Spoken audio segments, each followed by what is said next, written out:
Doctor Zakir, আরও একবার আসসালামু আলাইকুম। ওয়ালাইকুম আসসালাম রহমতুল্লাহ বারাকাতুহু।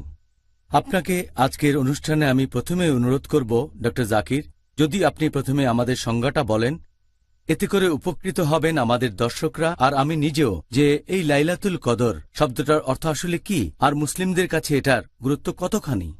আলহামদুলিল্লাহ, ওয়াসসালাতু ওয়াসসালাম আলা রাসূলিল্লাহ ওয়া আলা আলিহি ওয়া সাহবিহি আজমাইন, আম্মা বাদ। আউযু বিল্লাহি মিনাশ শাইতানির রাজীম, বিসমিল্লাহির রহমানির রহিম। রব্বি ইশরাহ লি সাদরি ওয়া ইয়াসসির লি আমরি ওয়াহলুল উকদাতাম মিন লিসানি ইয়াফকাহু কাওলি। লাইলাতুল কদর শব্দের মানে, লাইল মানে রাত, কদর মানে বিধান বা ক্ষমতা বা অনেক শ্রদ্ধা অথবা রাজকীয়। তাহলে লাইলাতুল কদরের মানে হচ্ছে ক্ষমতার রাত অথবা বিধান দেওয়ার রাত অথবা রাজকীয় রাত অথবা অনেক শ্রদ্ধার রাত।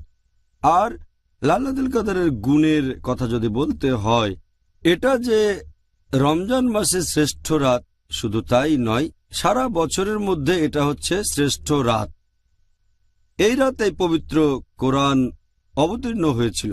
আল্লাহ সুবহানাহু ওয়া তাআলা পবিত্র কোরআনে বলেছেন, সূরা কদর অধ্যায় নম্বর ৯৭ আয়াত ১ থেকে ৫, ইন্না আনজালনাহু ফি লাইলাতুল কদর ওয়া মা আদরাকা মা লাইলাতুল কদর লাইলাতুল কদর খায়রুম মিন আলফি শাহর তানাজ্জালুল মালাইকাতু ওয়ার রূহু ফিহা বিইজনি রাব্বিহিম মিন কুল্লি আমর সালামুন ইয়া হাত্তা মাতলাল ফজর।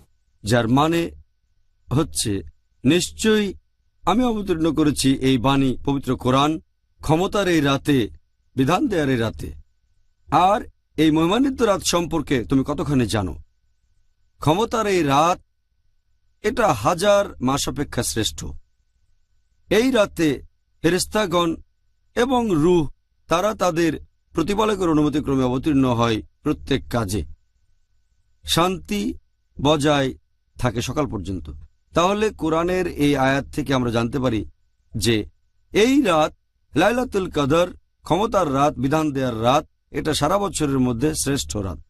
আর এই রাতেই পবিত্র কোরআন নাজিল হয়েছিল। আরও বলা হয়েছে, এই ক্ষমতার রাত রাজকীয়, অনেক শ্রদ্ধার, মহিমান্বিত। যদি এই রাতে কোনো ভালো কাজ করেন, সেটা হাজার মাসের কাজের চেয়ে অনেক বেশি ভালো কাজ হবে। এখন হাজার মাসকে 12 দিয়ে ভাগ করেন, সেটা হবে 83 বছরেরও বেশি। এটা মানুষের গড়পড়তা আয়ুর চেয়েও বেশি সময়। যদি আল্লাহর ইবাদত করেন এই একটা রাতে, সেটা আপনার সারা জীবনের ইবাদতের চেয়ে ভালো।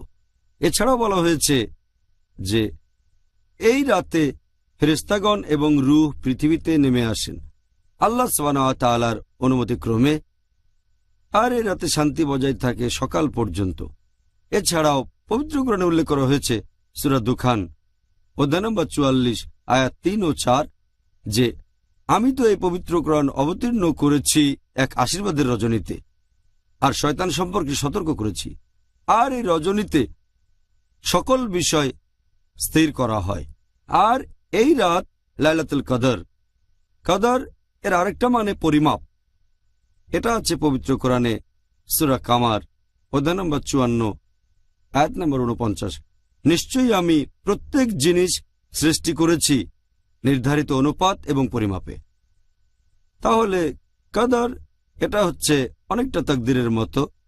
এটা বিধান দেওয়ার রাত, যে আল্লাহ সুবহানাহু ওয়া তাআলা অবতীর্ণ করেন বিধান বা তাকদীর, যে সারা বছর ধরে কি কি ঘটবে এই লাইলাতুল কদর থেকে পরের লাইলাতুল কদর পর্যন্ত। এই কারণে আমাদের প্রিয় নবী মুহাম্মদ সাল্লাল্লাহু আলাইহি ওয়াসাল্লাম বলেছেন, এটা আছে সহিহ বুখারীতে খণ্ড নম্বর ৩, বুক অব সুপিরিয়রিটি অব লাইলাতুল কদর, হাদিস নম্বর 2014, যদি কেউ নামাজ পড়ে কদরের রাতে ইমানের সাথে আল্লাহর পুরস্কার লাভের আশায়, তার অতীতের সব গুনাহ ক্ষমা করা হবে। এই হচ্ছে কদরের রাত্রির গুণ এবং মহত্ব। অবশ্যই এটা খুব সুন্দর রাত। আমি দোয়া করছি আমরা সবাই যেন এবছরে এই রাতের সন্ধান পাই ইনশাআল্লাহ, এবারের পবিত্র রমজান মাসে।